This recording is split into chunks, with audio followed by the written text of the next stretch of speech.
This is your before and after story. Southeastern College can help you prepare for a secure and fulfilling career in the growing healthcare field. We offer a wide range of careers to choose from. So whether you want to be a medical assistant, medical billing and coding specialist, nurse, surgical technologist, or another healthcare career, we've got you covered. Become a vital part of a healthcare team and make a real difference. Southeastern College, your future is bright. Visit sec.edu to get started. If you're a lineman in charge of keeping the lights on, Grainger understands that you go to great lengths and sometimes heights to ensure the power is always flowing, which is why you can count on Grainger for professional-grade products and next-day delivery, so you have everything you need to get the job done. Call 1-800-GRAINGER, click Grainger.com, or just stop by. Grainger, for the ones who get it done.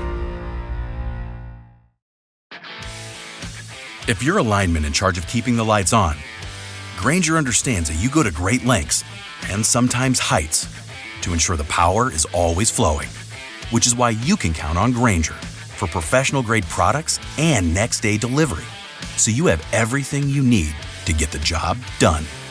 Call 1-800-GRAINGER, click Grainger.com, or just stop by.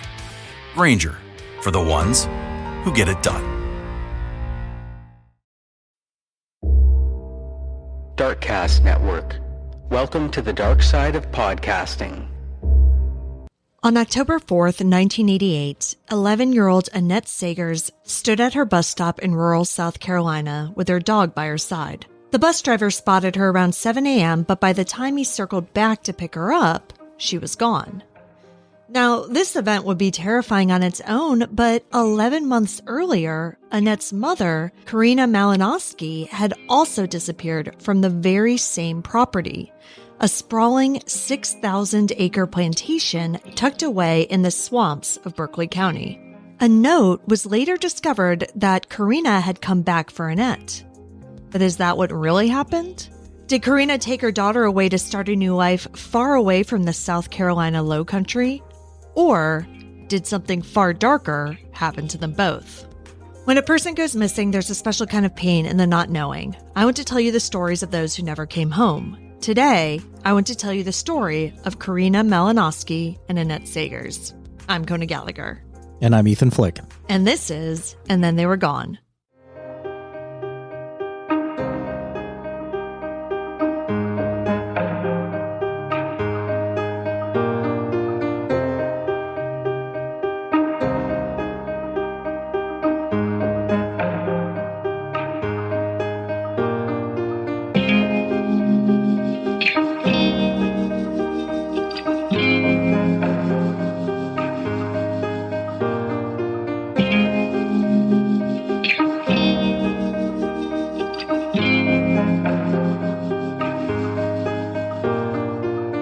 Welcome back, everyone. Welcome back. Thank you for joining us once again. I'm Kona. And I'm Ethan.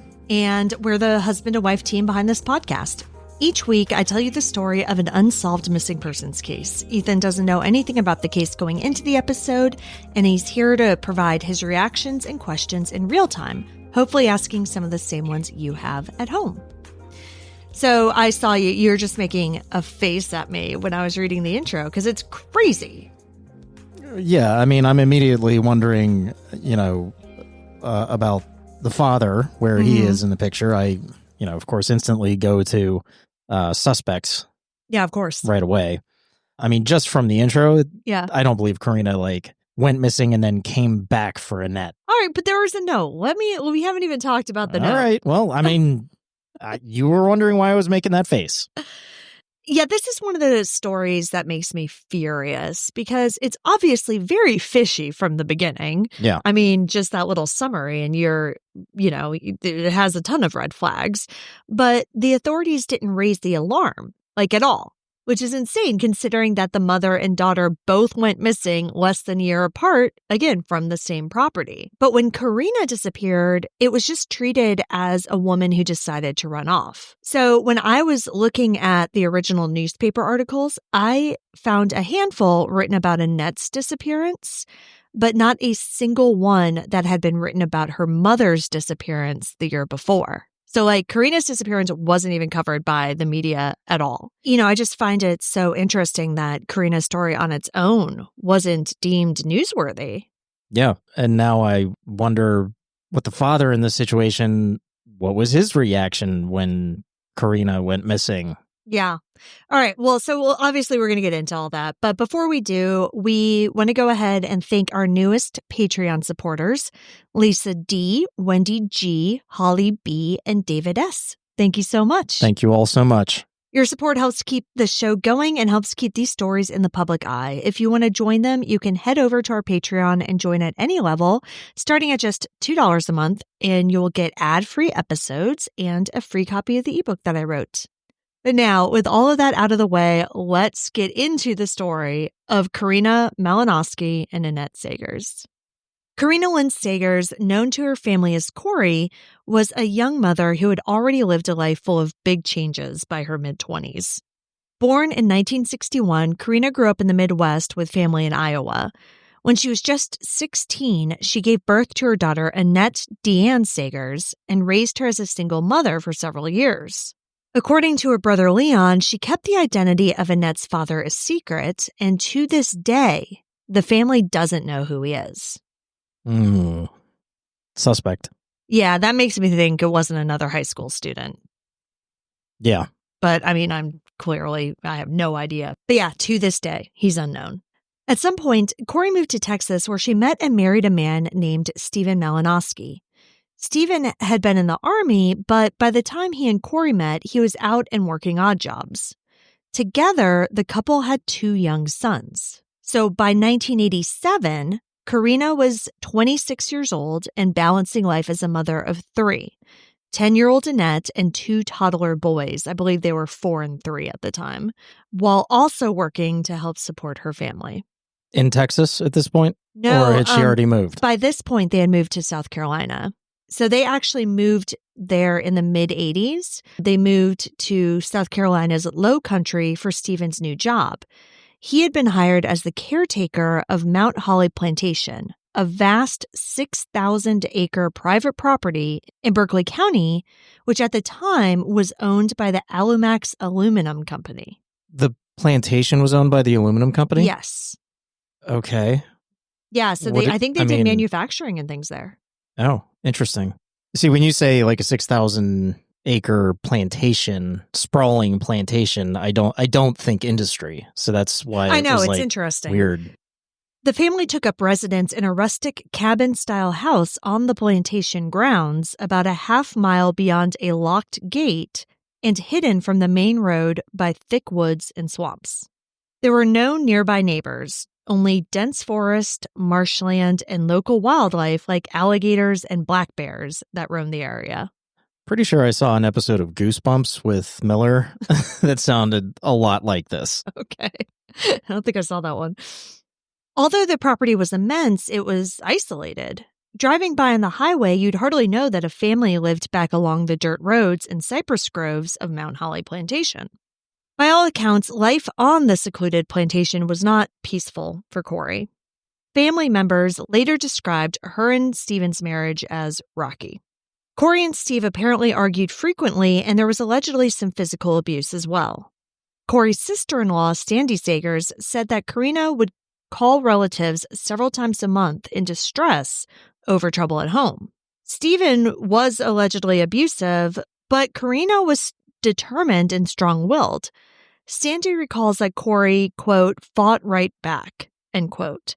She even told Sandy that during one fight, she had hit Stephen over the head with a skillet. Okay. It sounds like a real healthy relationship. Yeah. Despite all of this, Corey stayed in the marriage, telling family that she wouldn't leave because of the children. She was a devoted mother and was especially protective of her daughter, Annette. Sandy Sagers remembers Annette as a sweetheart of a girl. She was well-behaved, kind, and deeply loved by her extended family.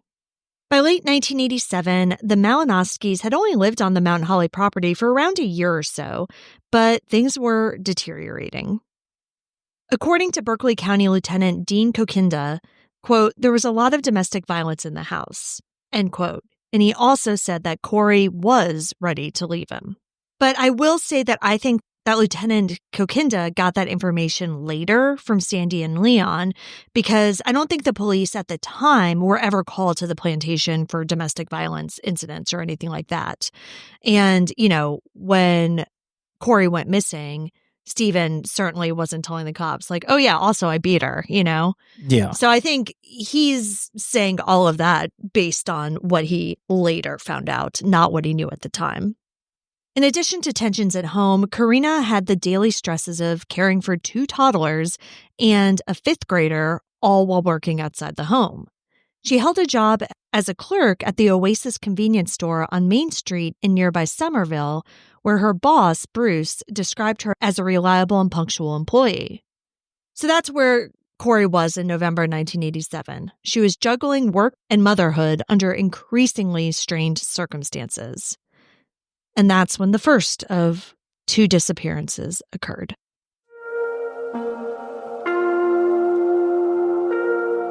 Perimenopause and menopause can start earlier than most people think and can impact nearly every part of life.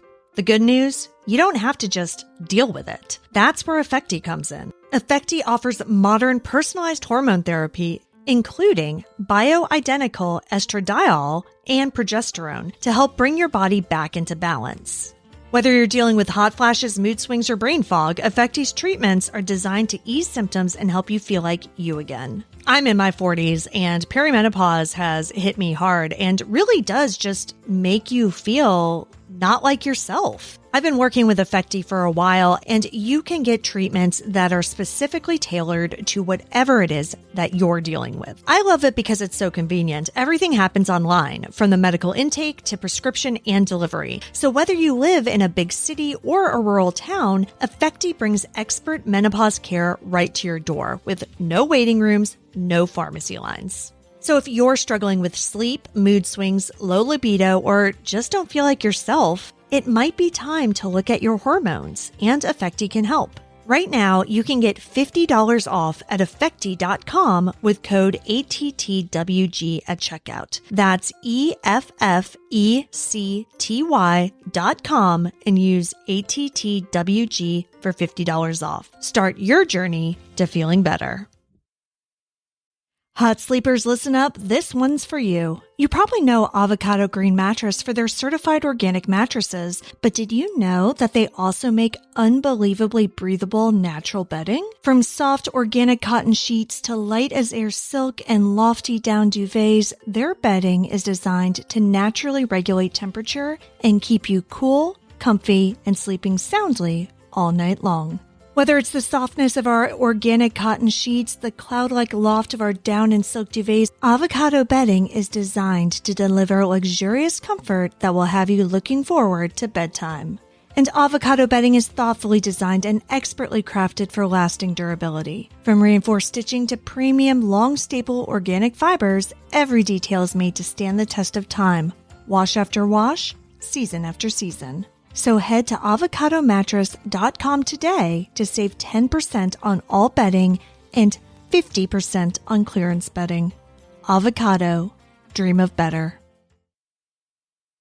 If you love reading thrillers that get under your skin and make you question everyone, even the narrator, then we have your next obsession. It Happened on the Lake by New York Times bestselling author Lisa Jackson. Ethan and I have both been reading this book, and you started reading it before I even did, and you seem like you got really into it. I admittedly am not a fan of thrillers. Yeah. But I cannot stop reading this book. It is a really, really, really good book, a great page turner, and I am so into it. I totally am too. It Happened on the Lake is a domestic suspense thriller that's set in the 1960s and 80s that follows a woman returning to her family's Victorian home on a private island in Oregon. She's trying to move on, but coming back means reopening wounds that never fully healed. 20 years ago, her grandmother died under her care and her boyfriend disappeared that same night. No one was ever charged and no body was found, but the neighbors never stopped watching her. And now someone might be watching again. So if you listen to our show, obviously this is right up your alley. And so if you're a fan of authors like Karen Slaughter or Riley Sager, like this is 100% up your alley. Or like Ethan said, even if you're not, it's just a good book. So go grab your copy of It Happened on the Lake by Lisa Jackson wherever books are sold. You can get it in either print or ebook format. And grab a friend too, because you're going to want to talk to somebody about that ending. Seriously, go get this book. It is so good. Did you know that your calendar age doesn't always match how old your body truly is? I recently took the True Age test from True Diagnostic and discovered my biological age. And the results completely changed the way that I think about my health. My test revealed that I'm about 6 months older than my biological age, so clearly I have some work to do because I want to outrun the clock in terms of my health. And I can do that because the True Age test didn't just give me a number, it showed how quickly my heart, brain, liver, and immune system are aging. It was pretty eye-opening. Like, my brain is doing great, but I need to work on my cardiac health a little bit, which honestly was a bit of a surprise for me, but it's a great place to focus. The test itself was super easy and convenient. I did it from home. There was no doctor visit or big needles. It was a quick, painless finger prick. You send off the tiny sample in a prepaid package, and in about 2 to 3 weeks, you get a detailed online report about your aging and health. It's fast and hassle-free. So if you care about protecting your health and want to find out what your real age is, head over to truediagnostic.com and use my code ATTWG to get 20% off your entire order or subscription. That's truediagnostic.com and use ATTWG at checkout to get 20% off. Your future self will thank you.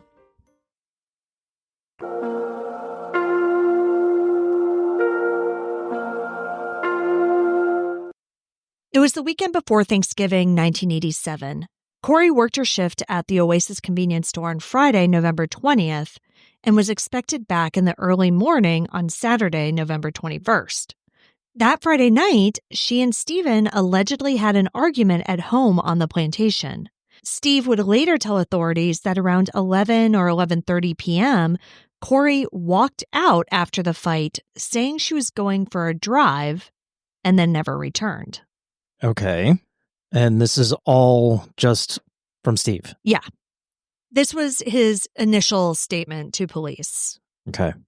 According to him, he went to bed, after she left and just assumed that she had gone to cool off and would come back. But by dawn on November 21st, a much more disturbing scenario was unfolding. Corrie didn't show up for a scheduled shift at the convenience store that morning. Now, this was extremely unlike her. Despite her marital difficulties and the fact that she had 3 kids to raise, Corrie was never a no-call, no-show. The store owner, Bruce, was immediately worried and decided to drive out to the Malinoski's home to check on Corrie. So he knew, that she lived on the plantation, which is about 7 or 8 miles away. So by 8 a.m. that morning, he was heading down the rural roads toward Mount Holly Plantation. At the time, he wasn't expecting to find anything crazy. What he had thought was that he would see her on the side of the road somewhere between her house and the store, having broken down. Yeah. Exactly. Yeah. Because, again, this is 1987. There are no cell phones, right, and we're in the middle of nowhere. So it would have been probably pretty difficult for her to find a payphone or, call AAA or do anything that we would do now, basically. But he drove all the way to the plantation, and there wasn't any sign of Corrie. When Bruce arrived at the plantation's entrance, he was met by a heavy iron gate blocking the drive. Mm-hmm. Which is normal. Yeah. Right? Yes. But what's not normal is that just inside the gate was Corrie's car, sitting empty in the morning light with dew collected on it. So it had been there for some time. Mm-hmm. Obviously not running. So right. the engine was cold. Yep. And that's what he keyed in on right away, because he's like, her car didn't just break down here on her way to work, and she didn't just, go back up to the house or whatever. Yeah. This car has been here. Doors closed, I'm assuming? Yeah, it's interesting. According to the police report and the early newspaper, I shouldn't say early newspaper articles because there weren't any. There were just newspaper articles when Annette went missing. But according to all of that, the doors were shut and locked. The family, though, had heard that the doors were found wide open. But again, based on the police report and everything, I do believe that they were locked. Now, Bruce couldn't go onto the property to go to the house or anything like that because the gate was locked. And blocked by a car. Yeah, exactly. And so, again, this isn't the type of place where, there's an intercom at the gate and you can be buzzed in. It's just a lock. So somebody has to physically come with a key in order to open it. And there was no way for him to contact anybody to come open that. Bruce left because he couldn't really do anything else. And so then when he got to a phone, he called Corey's house. Steve answered the phone. And when Bruce said, hey, Corey never showed up, I drove over, saw the car, Steve seemed unfazed. He reportedly told Bruce something along the lines of, quote, we had a fight last night and she left. But he didn't seem fazed that she left, got into her car, drove it down to the gate, and then left the car there? So I think at first Bruce said, hey, she didn't show up. And he's like, oh, yeah, we got into a fight. She left. And he's like, okay, but her car is on the inside of the gate. And that's when Bruce was like, oh, no, let me call the sheriff's office. Okay. This is seeming fishy already. That's what Bruce thought. So Bruce's wife was interviewed years later. I believe Bruce had passed away by this point. But she said, he immediately thought that something was wrong. So because Bruce, an outsider, was involved and had seen the car and knew that, something weird's going on, that's when Steve called the sheriff's office and reported Corey missing. When Berkeley County Sheriff's deputies arrived, Steve Malinoski gave them basically the same story he had given Bruce. He and Corey had argued, and then she said she was leaving. She took the car and she left. The missing persons report is short, but basically says just that. What's interesting, though, is that Leon says that Steve gave him a different story. According to him, Steve called Leon, I believe that day, and said, hey, do you know where Corey is gone?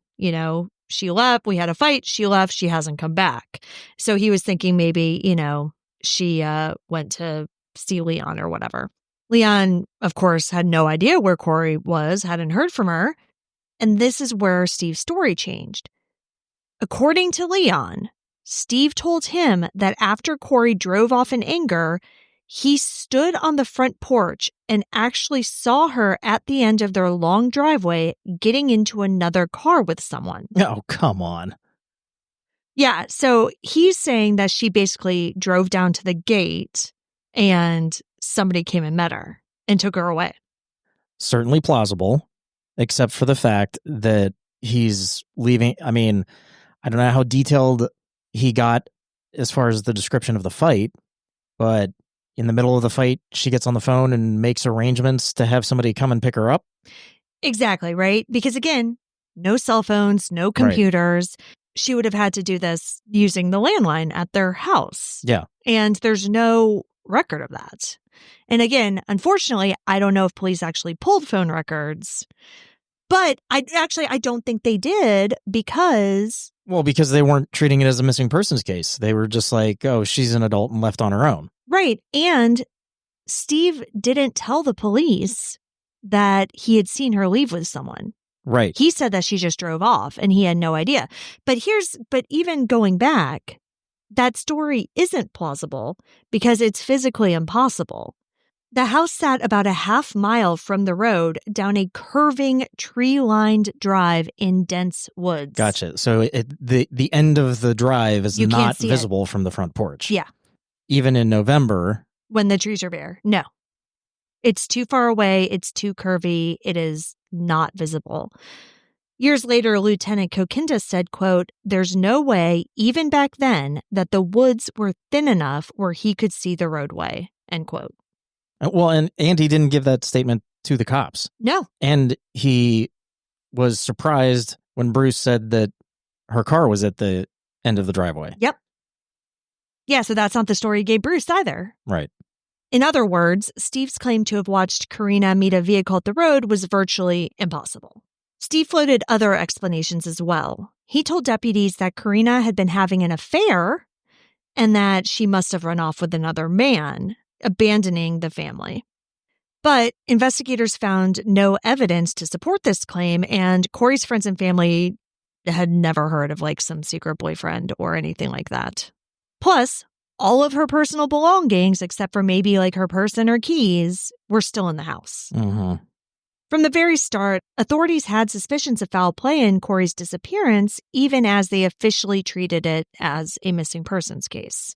As retired Deputy Chief Randy L.R. Harrod, the first officer at the scene, recalled, quote, "They were working it as a missing person, but I think in the back of their mind, they probably thought foul play was suspected," end quote.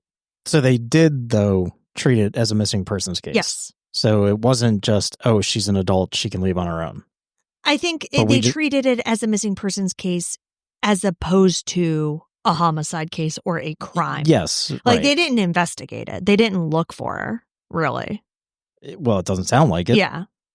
Which is why I think it's interesting that they're referring to it later as a missing persons case. Yeah. So it's a missing persons case that they just didn't investigate? Basically. Okay.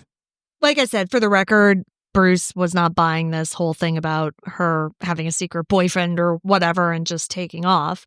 He also knew the problems she had been having in her marriage, and he also knew how much she loved her kids. He immediately suspected that not only had something bad happened to Corey, but it was Steve who had done it. But despite everyone's suspicions, investigators noted that there were no indications of a struggle at the cabin and no obvious signs of violence. Well, I mean, what does that mean? I mean, no blood everywhere, I guess. Yeah, I mean, like, they also... No broken furniture? Like, I don't know. They also live on a 6,000-acre property.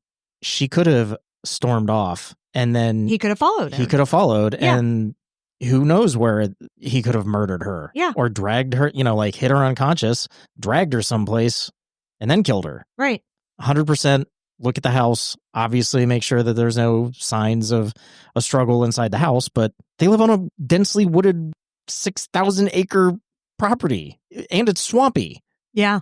Like, come on. And, because there's so little information about the initial investigation into Corey's disappearance, I just really don't know specifically what they did and what they searched. And I don't know, too, if maybe they were hindered initially in searching by the company. Like, maybe the company was like, no, didn't give them permission and they didn't really have probable cause. Yeah, maybe. That, again, that's speculation. Sure. But there's just so little information, like I said, about Corey's disappearance in and of itself, at least from 1987. But, the other thing is, so there's no sign of violence in the house, but there was also no sign that she left on her own accord either. She had made no contact with any friends or family after the night of November 20th. And Corey wasn't rich. She didn't really have the means to take off and start a new life. Her husband was the caretaker at a plantation. She worked at a convenience store. Right. She was also very close with her family, and they firmly believed that she would have contacted them if that's what she had been trying to do, leave, right?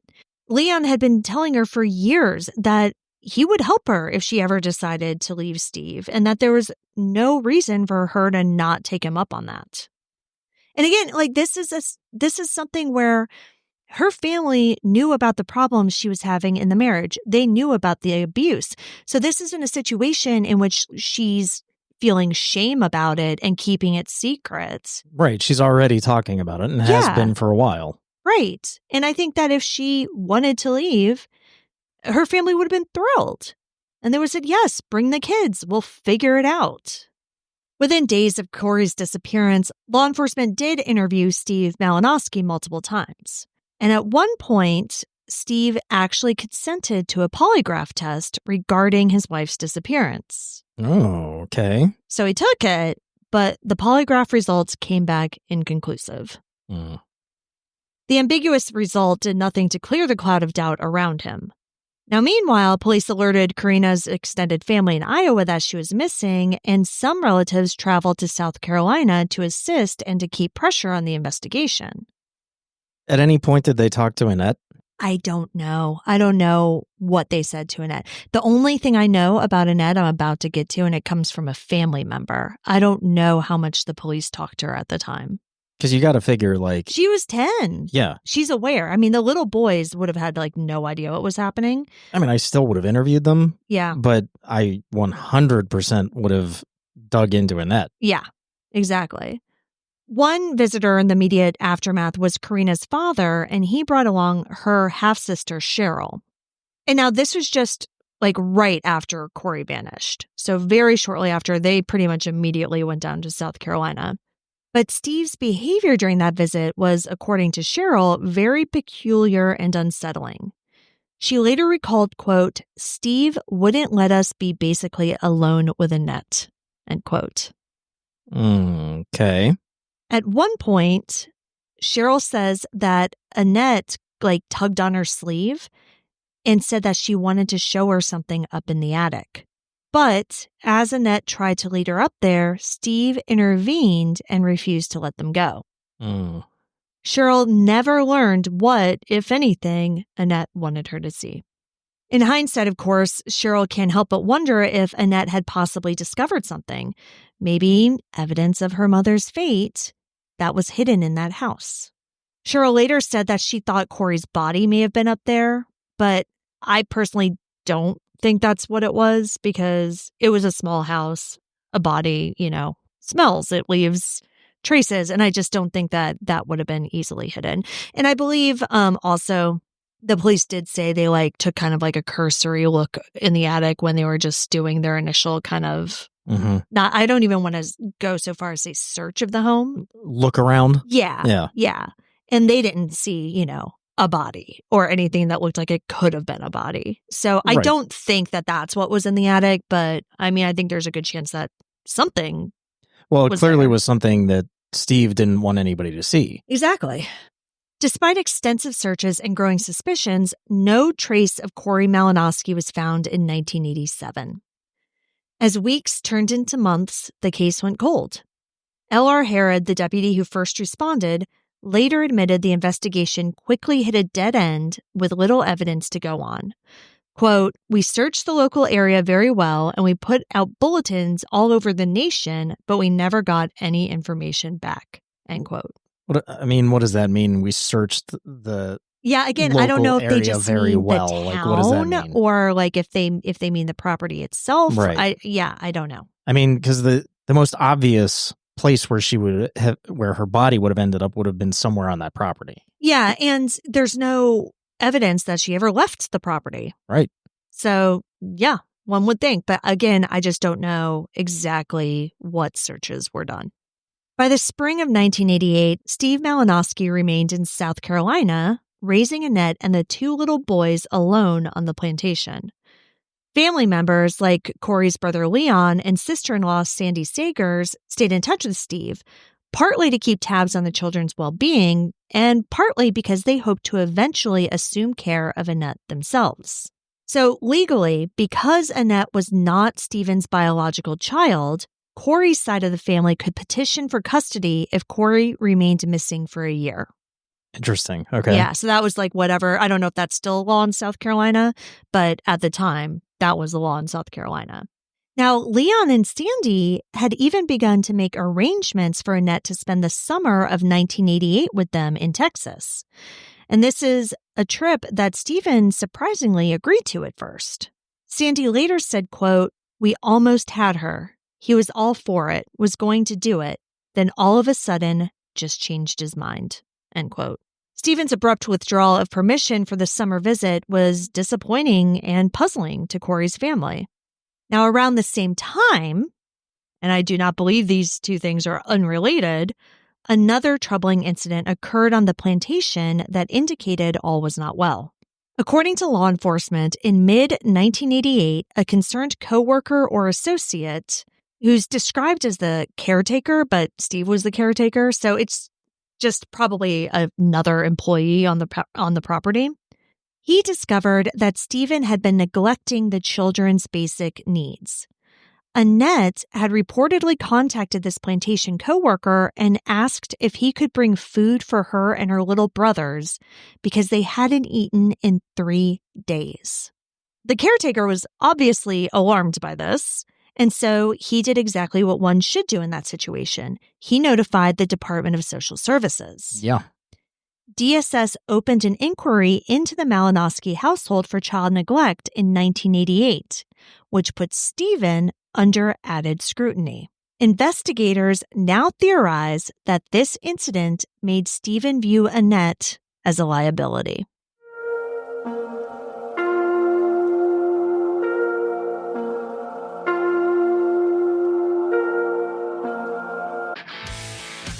If you're a lineman in charge of keeping the lights on, Granger understands that you go to great lengths and sometimes heights to ensure the power is always flowing, which is why you can count on Granger for professional-grade products and next-day delivery, so you have everything you need to get the job done. Call 1-800-GRANGER, click Granger.com, or just stop by. Granger, for the ones who get it done. If you work as a manufacturing facilities engineer, installing a new piece of equipment can be as complex as the machinery itself. From prep work to alignment and testing, it's your team's job to put it all together. That's why it's good to have Granger on your side. With industrial-grade products and next-day delivery, Granger helps ensure you have everything you need close at hand through every step of the installation. Call 1-800-GRANGER, click Granger.com, or just stop by. Granger, for the ones who get it done. In the pre-dawn darkness of October 4th, 1988, Annette Sagers woke up and prepared for school like any other Tuesday. It had been 11 months since her mother went missing, and by now, 11-year-old Annette was used to a new routine. She would help get her little brothers fed and dressed, and then she walked alone down the long dirt driveway to wait for the school bus at the highway. That morning, Annette pulled on a matching outfit, red pants and a red shirt, and slipped into her white shoes before heading out with their dog trotting alongside her. She arrived at the bus stop, which is a spot by the plantation's gate where Stephen had built a small wooden shelter to protect her from the elements while she waited. Sometime around 7 a.m., the school bus driver passed by Mount Holly Plantation on an initial loop. He later told police that he distinctly saw Annette standing at the stop with her dog at that time, waiting patiently as usual. Because there were no other children to pick up at that stop, the bus driver planned to turn around further up the road and then swing back to collect Annette on the way to school. And this is what they always did. So there was another house or houses further up in that direction. So he'd go pick them up, then swing around, get Annette on the way back to the school. Yeah, that makes sense. I mean, that would also put the bus on the right side Exactly. of the road to pick her up so she doesn't have to cross the street. Exactly. The highway. Yeah. Yeah. And so that's how the bus route worked. And that process from when they first passed by Annette and then went and came back took about 15 to 20 minutes. But in that brief window of time, something unthinkable happened. When the bus pulled up to the Sagers stop around 7:20 a.m., Annette was gone. The area was not bustling at that hour, but it wasn't completely isolated either. I mean, it was a highway. And so a few passing cars or nearby workers might have been around, but no one reported seeing Annette get into a vehicle or struggle with anyone during that critical 15 to 20 minutes. Did the bus driver see the dog? So this is another thing that I've never gotten confirmation on. Apparently the dog was also gone. Some reports say that the dog's leash was left behind, but I don't think that that's accurate. Other people in the family have talked about this in recent years, and none of them know what happened with the dog. Stephen, to my knowledge, has never spoken about the dog. I have no idea what happened to that dog. So nothing came out about the dog afterwards? No. Nobody saw the dog after? No, this case had a resurgence back in 2019, and that was one of the first questions that people were asking, where the hell's the dog? Right. Nobody knew. So she went missing, and the dog apparently also went missing. Apparently. Astonishingly, Annette's absence went unnoticed for most of the day. Steve Malinoski later claimed that he had no idea anything was wrong until around 4 p.m. that afternoon when Annette failed to return home from school. Now, I don't know if the school tried to call when she didn't show up or if the bus driver did or anything. But, again, landlines, no cell phones. He was probably working. Even if they had called, it's plausible that he wouldn't have gotten the call. Yeah, I mean, he may not have even have had an answering machine. Exactly, yeah. And that's if they called. Not saying that there wasn't some sort of procedure if a kid doesn't show up to school, but I don't know how back in 88, I don't know how rigid the schools were about calling when you're absent. Well, not very, because we've covered cases before that happened even later than 88 in which the schools didn't call. Yeah. So it's really, kind of just depends on the school. So in any case, Steve says, yeah, I had no idea. She left for the bus. I assume she got on the bus and I didn't know anything was wrong till 4. It's real convenient that both times people have gone missing from his house. It's, I don't know. Yeah. This is when they left. Everything was normal. Yeah. So according to Steve, once he did realize this, around 4, he did contact the school and learned that Annette had never made it. Stephen was alarmed and said that he went to the bus stop to investigate. And again, the only way that really makes sense is if somebody said, oh yeah, the bus driver said she had been there and then she was gone, because why else would you necessarily go to the bus stop? Yeah. Okay. But anyway, he went to the bus stop to investigate. And remember, he had built that little shelter. Yeah. So inside the shelter, there was a piece of lined paper that was addressed to Dad. In a child's handwriting, it read, quote, "Dad, Mom came back. I have to go with her. Give the boys lots of kisses and hugs, and also you too. Love, Annette." End quote.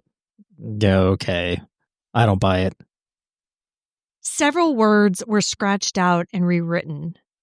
And the phrasing was also strange. Quote, "Mom came back." It was almost as if she was trying to reassure her family that this was a happy reunion, Yeah. Mom came back and I left with her. Yay. Just never to see you again. Yeah. And, also she didn't want the boys. Right. Yeah. She only came back for Annette. Yeah. And apparently this dog. Yeah, maybe. I have no idea. That may or may not have existed before or after. Yeah. So Steve, took the note and rushed to call the Berkeley County Sheriff's Office at about 4:15 p.m. to report Annette missing. This is giving a sense of urgency, right? He finds out something's wrong. He finds a note, immediately runs and calls police, which is what you would expect a parent to do. Sure, but he's also had hours and hours to plan this out. Theoretically, yes. So law enforcement descended on Mount Holly Plantation once again, less than a year since they searched for Karina. Deputies, sled agents, and volunteers launched an intensive search of the area for Annette. Now, this is when we get a real search. And because it was a kid. Right. So in this one, we have ground patrols, K-9 units, and helicopters. The searchers faced miles of woods, swamps, and even an old rice field reservoir on the property. Despite their efforts, no sign of Annette was found that day or in the weeks that followed. It was a repeat of her mother's case, a complete disappearance with almost no physical clues. In Annette's case, you had the letter, and in Corey's case, you had the car, but that's it. So investigators did treat that letter as evidence, and handwriting experts analyzed the note using samples of Annette's writing that had been provided by her teacher. Okay. They concluded that the note was likely written by Annette herself. What they could not determine was whether she had been forced to write it. Ah, okay. There were no obvious indicators of coercion in the handwriting, but given the crossed out words and the shaky penmanship, they couldn't rule out that she wrote it under duress. To law enforcement, the note raised more questions than answers. But from the start, authorities doubted the scenario that the letter seemed to suggest. If Corey had truly returned from hiding to retrieve her daughter, why would she take only Annette and not her 2 little boys as well? Yep. Lieutenant Kokinda later said, quote, "It's not a mom thing to leave the two behind and just get one," end quote. And yeah, everybody who knew her found it inconceivable that she would willingly abandon her sons, who at the time were just, again, I don't know if they were 4 and 3 when their mom went missing or when Annette went missing. Either way, they're young. Either way, and they're living no older than 5. And they're living in a household with a known abuser. Yeah. And who's neglectful and not feeding them and taking care of them properly. Well, yeah. I mean, she may not have known that portion because that happened after she went missing. Yeah. But however, she knows that he's abusive. Yeah. He's not a good guy. Right. So, like, yeah, there's no way that she's only going to take Annette. Right. And like, I don't think, and again, this is me speculating, it doesn't seem like they had the type of marriage where he was really like pitching in a lot with the kids. You know what I mean? Well, yeah, clearly he wasn't. So like, I don't think that she would have left of her own volition, been like, oh yeah, but he'll take care of all 3 of the children. They'll be fine. Yeah. Right. Like she knew better. Karina's sister-in-law, Sandy, firmly believed that if Karina were alive and on the run, she would have made some sort of clandestine contact. Sandy said, quote, "If she was missing herself, she would have called long enough to say, 'Hey, I'm okay. Don't worry about me.' And if she had taken Annette, she would have done the same thing and said, 'I've got Annette. I'm going to get the other boys. Don't worry.' But we haven't heard nothing," end quote. To Sandy and the others, the total silence from both Corey and Annette in all this time speaks volumes. Yeah. I mean, look, you want my honest opinion? They're still on that property. Yeah. I mean, I have to agree. I don't think they ever left that plantation. So I'm going to ask a question you probably don't know the answer to because it probably wasn't documented. But yeah. Do we know how in-depth the investigators went into Steve? Did they ask him to remove his shirt? Did they look for like wounds? Yeah. And unfortunately, I don't know. Dog bite marks. Oh, yeah, yeah. If there was a dog here, this is what I'm envisioning, is that he shows up at the bus stop, snags the dog. Maybe there wasn't necessarily a struggle there because, obviously the dog and Annette know him, whatever. But then he takes them somewhere, forces Annette to write the note, does something to Annette, dog doesn't react well, bites him, whatever, and he kills both of them. Yeah, I don't know. I mean, if they went that far in the investigation, like you said, taking off his shirt, looking for wounds, they didn't see anything because detectives have recently talked about this case and how, he's a person of interest. And they would have mentioned that, in these recent interviews, like, oh yeah, and he had scratches on his chest or whatever it may be. Right. But yeah, I don't know if it was ever done or if it just was done and nothing was there. Documented. Yeah. Yeah. Or no, not documented, but like if there's nothing to document, like he didn't have wounds or whatever. Yeah. Or did they not do it and he's wearing a long sleeve shirt? Yeah. And I mean, it's October. There was nothing visible because you didn't look. Yeah. Like it's October and yes, it's in South Carolina, but I mean, wearing a long sleeve shirt or even a jacket, it wouldn't be weird, especially when you work outside. You don't want to get scratched up by thorns and things like that. So you probably are wearing long pants, long sleeves, etc. And do we know, did they check an alibi for him at all during the day? I think he was just working, So, but he has a type of job where it's his whereabouts. Yeah, he's not accounted for 8 hours. It's not like he was working in an office. Right. And if he left for a couple hours, it would be noticed. I mean, he's just bebopping around this huge property. Yeah. And so I'm sure on a normal day, there are hours and hours in which he's technically unaccounted for, but, doing his normal job. Right. So, of course, in the immediate aftermath of Annette's disappearance, investigators really honed in again on Stephen. The parallels between the two cases were impossible to ignore. Not only had mother and daughter vanished from the exact same location, the plantation property, nearly 1 year apart, but Stephen was the last known person to see both of them alive. Berkeley County authorities publicly acknowledged that the cases were undoubtedly connected. Yeah, of course they're connected. Before long, the sheriff's office named Steve Malinoski as a person of interest in both disappearances. However, suspicion alone is not evidence. In 1988, just as in 1987, police could find no physical proof tying Steve to a crime. There were no bodies, no witnesses, and no forensic evidence. There was just nothing solid to build a case on at that time. So no charges were filed, and Steve maintained custody of the two boys and continued living as a free man. But behind the scenes, investigators and family members were compiling troubling observations about Steve's behavior, both before and after Annette's vanishing. And this one's crazy. So remember how I said when Corey disappeared, Steve quickly called her brother, Leon, and was like, hey, have you seen Corey? Do you know where she is? And then told him what had happened. Yeah. When Annette went missing, Leon's niece, the one who, they wanted to come visit them for the summer and, potentially adopt, Steve didn't call them. Steve didn't tell them that she was missing. Like at all? At all. Ooh, I mean, how did they find out? From police. Because police had all of their contact information from when Corey went missing. So, they didn't even have to dig up that, you know what I mean? They just basically contacted the same people and was like, hey, Annette's missing. We got this note. Have you heard from Corey? Do you know if she came back for Annette? Blah, blah, blah. So that is how Corey's entire family found out. From police and not from Steve.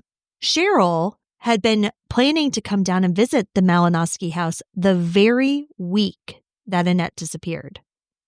In fact, she was supposed to stay there to recover from an upcoming surgery.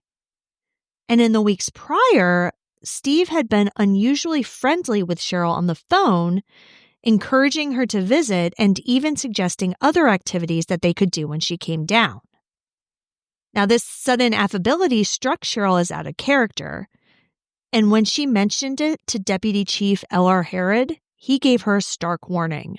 Quote, "The lieutenant told me I was not to go to the house by myself." End quote. Herod was genuinely worried that Cheryl might be putting herself in danger by going to stay with Stephen alone, given the unresolved disappearance of Corey. But again, 1 week before Cheryl's planned trip, Annette vanished. And after that day, the day Annette vanished, Cheryl says, quote, "I never heard from Steve since. He didn't even call to tell me that Annette was missing." End quote. With both Corey and Annette gone, Steve Malinoski now stood as a single father of 2 little boys. But that situation didn't last long. And whatever you're thinking, it's wrong. Stop by Sherwin-Williams and get 30% off select paints and stains June 13th through the 23rd. It's the perfect time to transform your space with color. Refresh your home inside and out with colors that make every space feel brand new. From cozy interiors to stunning exteriors, we've got the perfect shade for your next project. Shop the sale online or visit your neighborhood Sherwin-Williams store. Click the banner to learn more. Retail sales only. Some exclusions apply. See store for details.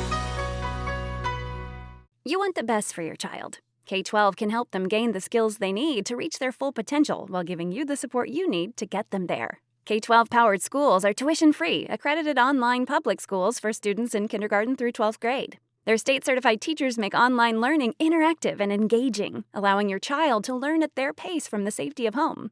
Join the more than 3 million families who have chosen K-12. Go to k12.com/podcast today to learn more. That's k12.com/podcast. Because to me, I would think oh, he has a new wife, he has a new girl waiting in the wings or whatever. That's not what it was. In early 1989, just about 3 months after Annette's disappearance, Stephen packed up his sons, Thomas and James, and left South Carolina. He moved back to Florida into his parents' house, effectively fleeing the state where his wife and stepdaughter had disappeared.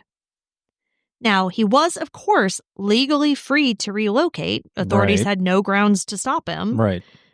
Many found his decision highly unusual. Yeah.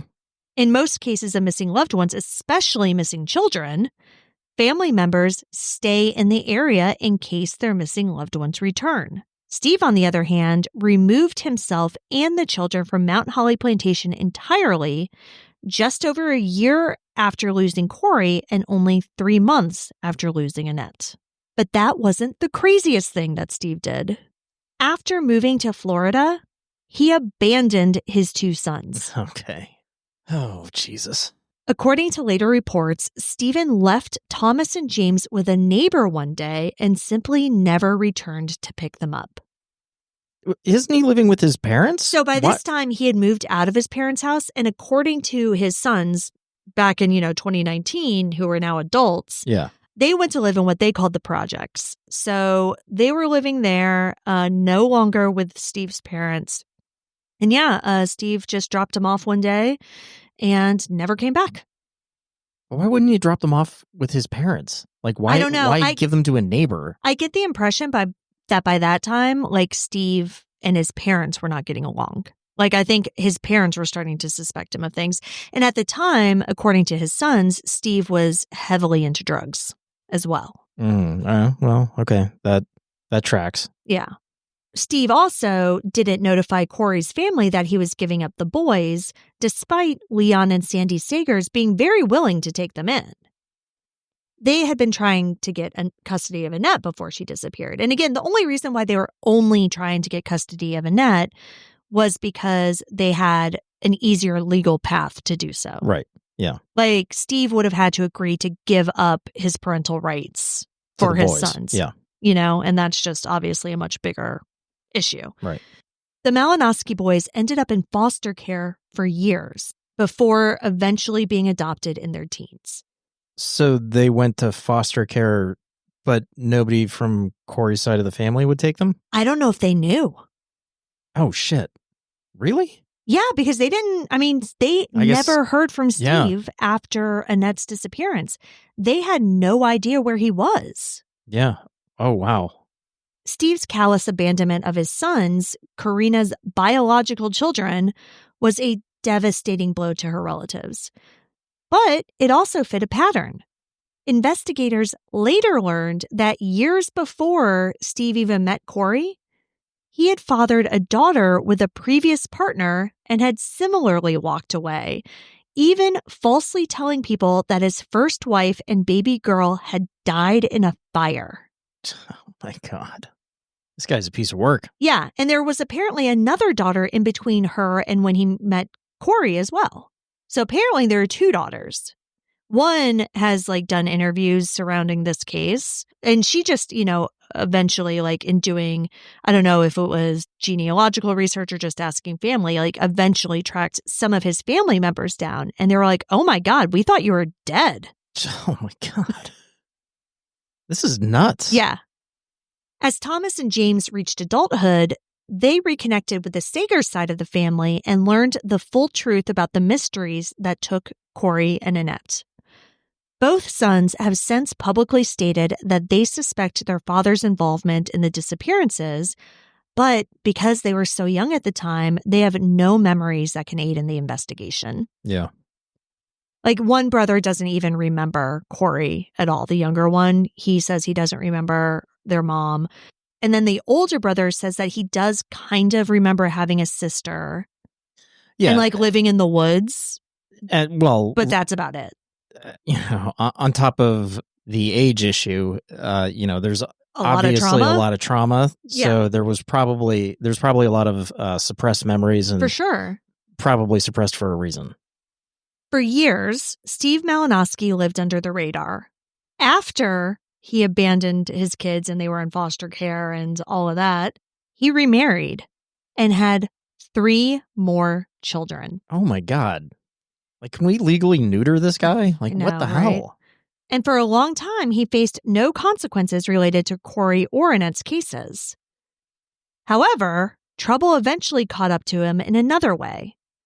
In the late 2010s, Stephen was arrested and convicted on charges of child abuse and witness tampering in a domestic incident in Pinellas County, Florida.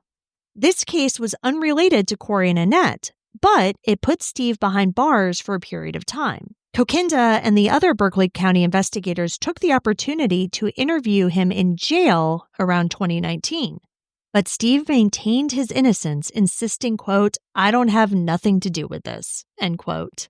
After serving his sentence, Stephen was released, and as of latest reports, he's living as a free man in Florida, now well into his 60s. With more than half a dozen kids spread out across the nation. Yeah, so let's talk about what happened to Corey and Annette. So the first theory, of course, is that if you take Annette's letter at face value, it suggests that Corey was never actually a victim, but rather left of her own free will and eventually came back in secret to take her eldest child.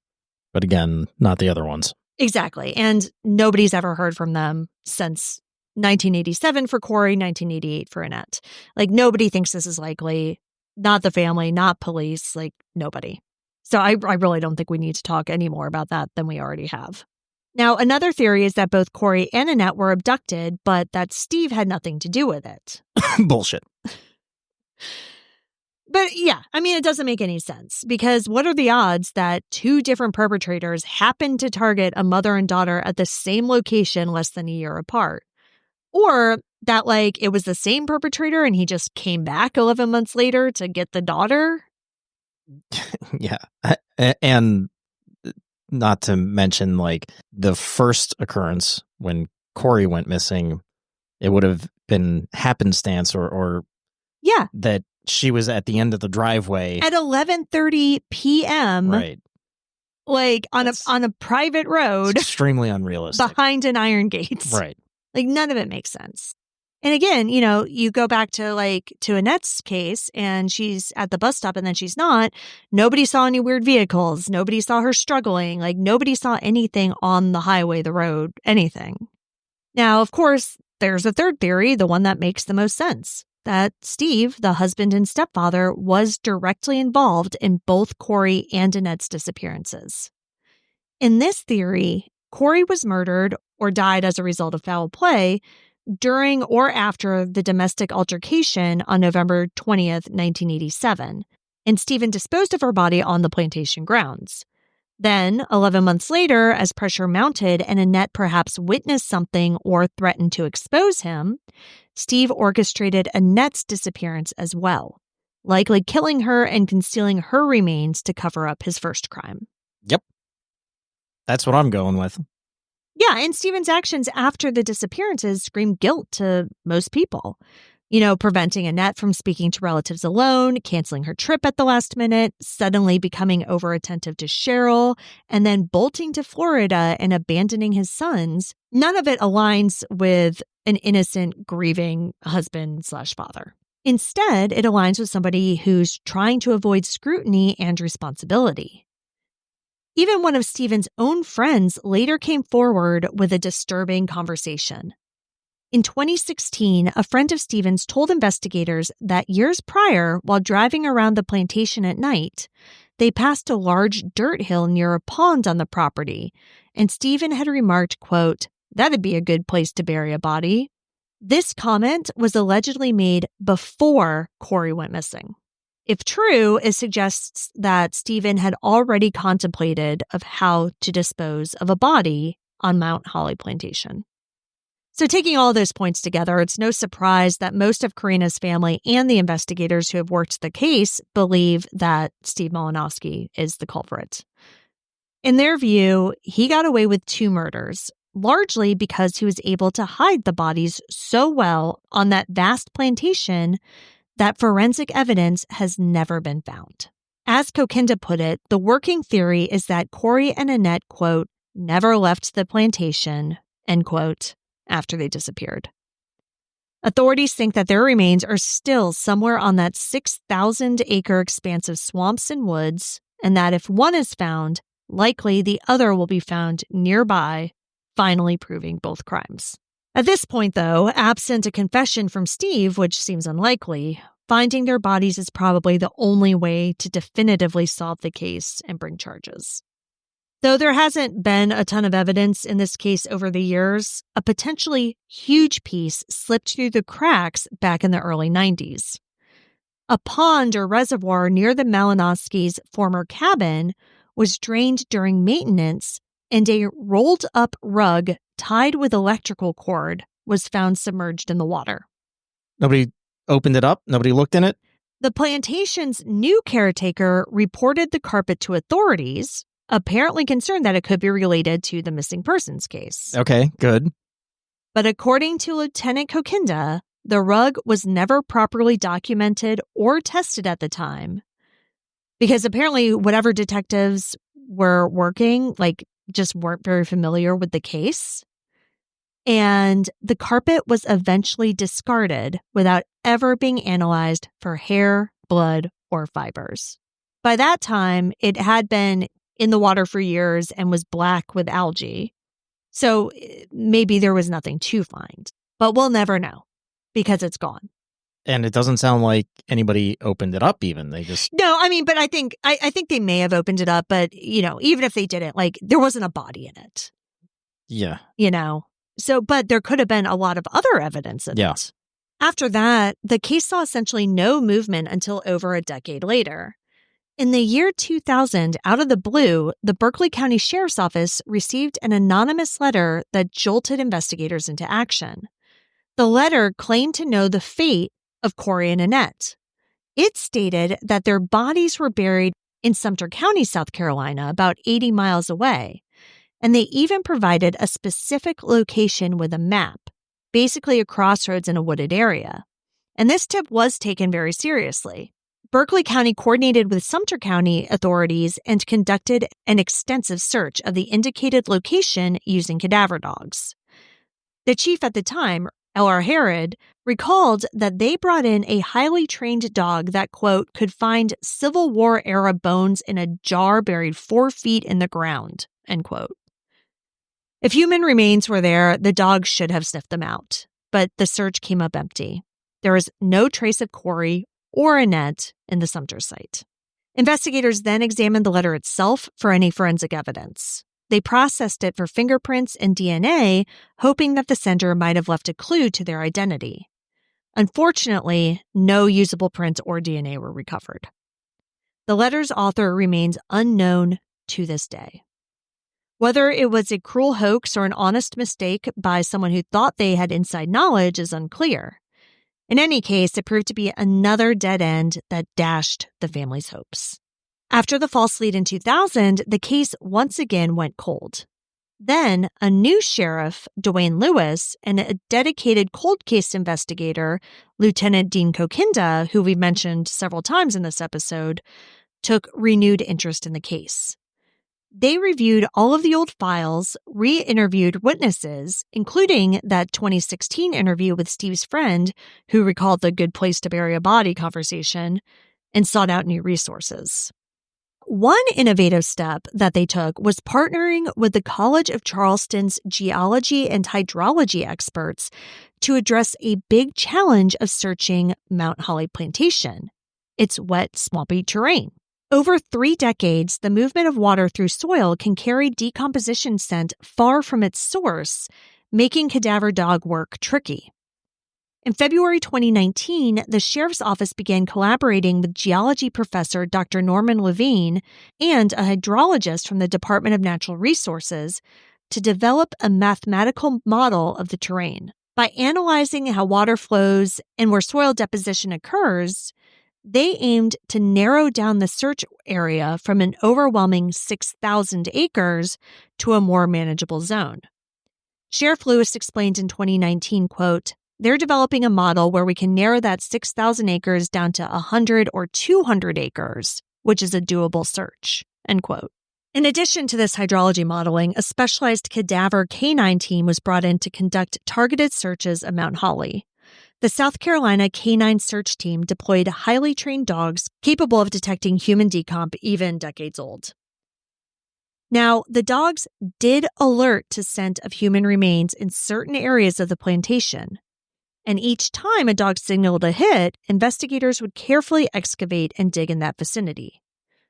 Over about 1.5 years of intermittent searches, they dug approximately 20 holes in various spots looking for evidence.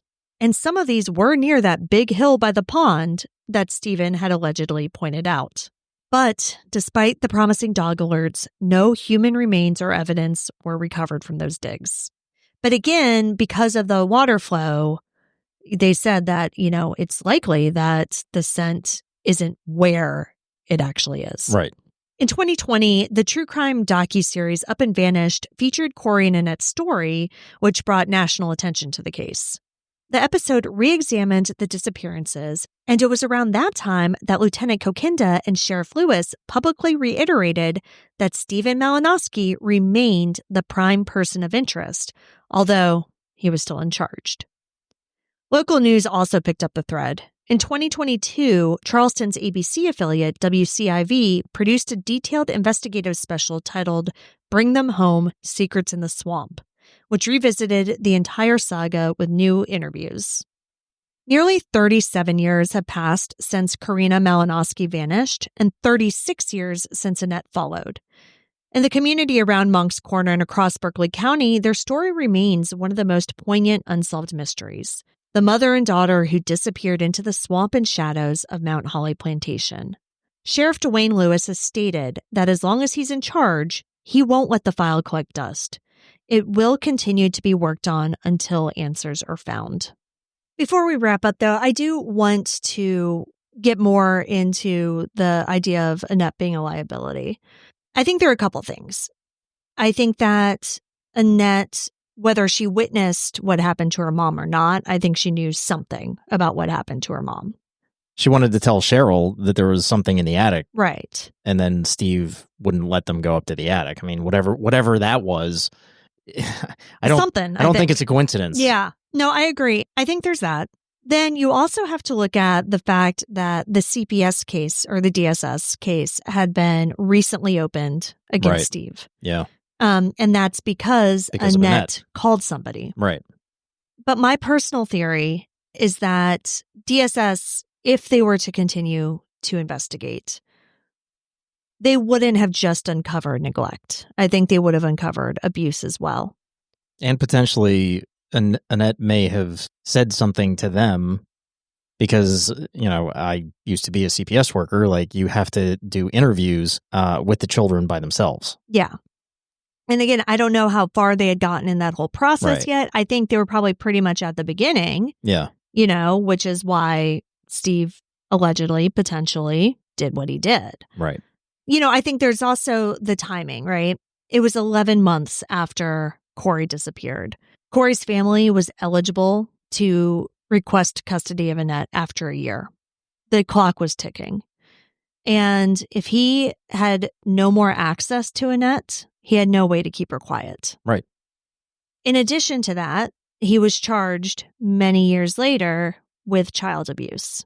Based on the limited amount of court records I was able to find, and we have delayed this episode because I've been trying to get documents, they just haven't come yet.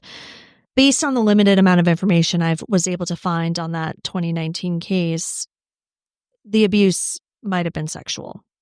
So I think there's a good chance that that played into this as well. There's probably a good chance that played into Corey disappearing as well. Yeah. That maybe she discovered something. Yeah.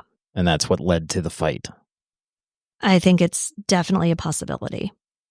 Like I said, I am waiting on those documents. If I do get them and I'm able to find out more information, I'll do a short follow-up to that and we can really kind of discuss that. Because I do think that even though technically it is unrelated to these cases, I don't think it's actually unrelated. I mean, things like that I think it's rarely ever are. Yeah. I mean, and whether it's just physical and not sexual abuse too. I mean, I still think it's related. Also a pattern. Yeah, exactly. It's very rare that you have people that are okay with abusing one child or one partner and not others. Right. So, yeah. So I am waiting on that. We will hopefully be able to talk about that in the future. For Karina and Annette's loved ones, the decades of not knowing have been indescribably painful. Corey's brother, Leon Sagers, devoted the rest of his life to searching for his sister and his niece. Leon tragically passed away in 2022 from a heart attack, and his wife Sandy believes that the stress and heartache over Corey and Annette played a role in his health. Quote, "He just wished he knew where his sister was. He loved and missed her. He wished he could hold his niece again. But he knew in his heart he would never be able to." End quote. Annette's Aunt Cheryl, who remembers a bubbly little girl showing off her sticker collection and giggling with her on the last visit, has also carried the weight of this tragedy for a lifetime. She admits that she'll always wonder what Annette wanted to show her in the attic and if she could have done anything differently during that visit to protect her. The two Malinoski boys, Thomas and James, are now grown men, and they are actively seeking information about their mother and sister. They've said that they don't consider Steve to be their father and that they believe he's responsible for the disappearances of both their mother and their sister. As of now, in 2025, the disappearance of Korrina Malinoski and Annette Sagers remains open and unsolved. The Berkeley County Sheriff's Office Cold Case Unit continues to follow leads. Lieutenant Dean Kokinda, who has been instrumental in reviving this case, still believes that Karina and Annette are somewhere on that plantation, waiting to be found.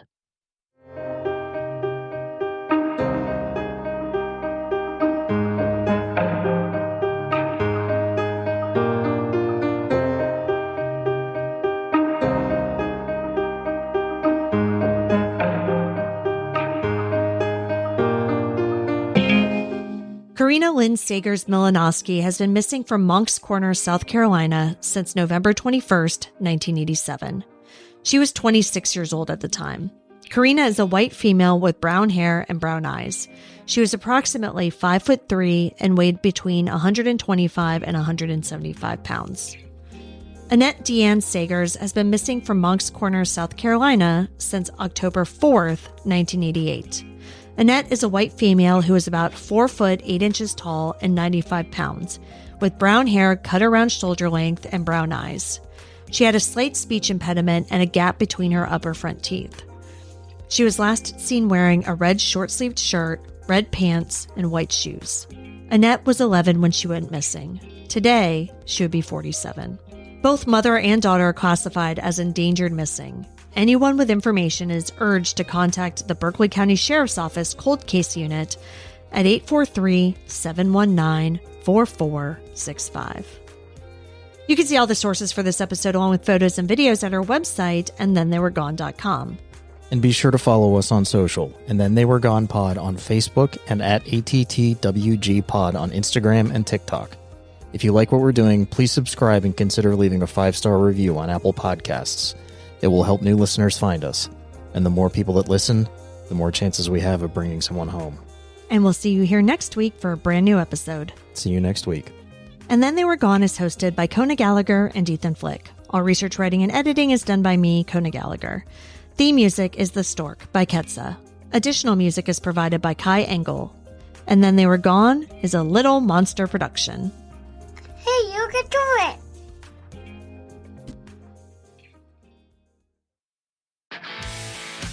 If you're a lineman in charge of keeping the lights on, Grainger understands that you go to great lengths and sometimes heights to ensure the power is always flowing, which is why you can count on Grainger for professional-grade products and next-day delivery, so you have everything you need to get the job done. Call 1-800-GRAINGER, click Grainger.com, or just stop by. Grainger, for the ones who get it done. If you work as a manufacturing facilities engineer, installing a new piece of equipment can be as complex as the machinery itself. From prep work to alignment and testing, it's your team's job to put it all together. That's why it's good to have Grainger on your side. With industrial-grade products and next-day delivery, Grainger helps ensure you have everything you need close at hand through every step of the installation. Call 1-800-GRAINGER, click Grainger.com, or just stop by. Grainger, for the ones who get it done. There's nothing more satisfying than finding the perfect green paint for your living room. Except maybe popping open that can of Valspar Ultra and rolling that first smooth stroke on the wall. And there's nothing more satisfying than admiring your freshly painted wall. Ooh. Except maybe peeling off the painter's tape to see those crisp edges. But the most satisfying part of all? Valspar Ultra's price tag, starting at $29.98 a gallon. Affordable, durable, available at Lowe's. Price varies by Shein.